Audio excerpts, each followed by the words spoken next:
सच्चे साथी। एक बार की बात है, राधा नाम की एक लड़की अपने पिता के साथ रहती थी। उसकी माँ बचपन में ही गुजर गई थी। वह अपने घर का काम करती फिर कॉलेज जाती थी। कॉलेज जाते समय वह रोज रास्ते में एक जगह पक्षियों को दाना डालती थी।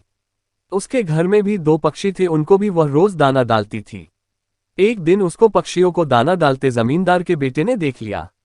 उसने अपने पिता से जाकर राधा से शादी करने की इच्छा जताई। जमींदार ने राधा के पिता से बात करके अपने बेटे की शादी राधा से करा दी। राधा अपने साथ घर के पिंजरे के 2 पक्षी भी लेकर ससुराल आ गई। वह उन पक्षियों को रोज दाना डालती थी।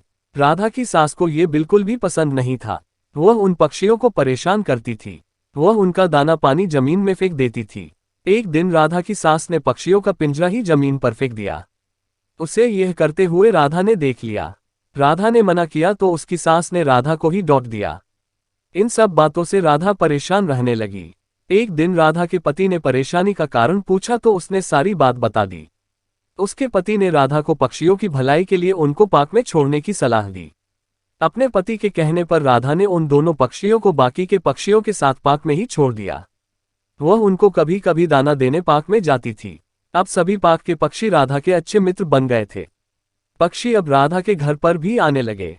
राधा की सास को जब ये पता लगा तो वह गुस्सा हुई। वह राधा को उसके मायके छोड़ने के लिए उसको साथ लेकर गई। रास्ते में कुछ चोरों ने राधा की सास के गहने चुराने की कोशिश की। तभी राधा के पक्षियों ने आकर चोरों पर हमला किया, जिससे चोर भाग गए। इसके बाद राधा और उसकी सास घर ही लौट आए। अब राधा की सास की सोच पक्षियों के प्रति बदल चुकी थी। उसने राधा से कहा कि अब हम दोनों चिड़िया को दाना देने चला करेंगे और पहले के 2 पक्षियों को घर वापस लेकर आएंगे। ये बात सुनकर राधा बहुत खुश हुई। मॉरल ऑफ द स्टोरी, सीख। इस कहानी से हमें ये सीख मिलती है कि हमें जानवरों से अच्छा व्यवहार करना चाहिए।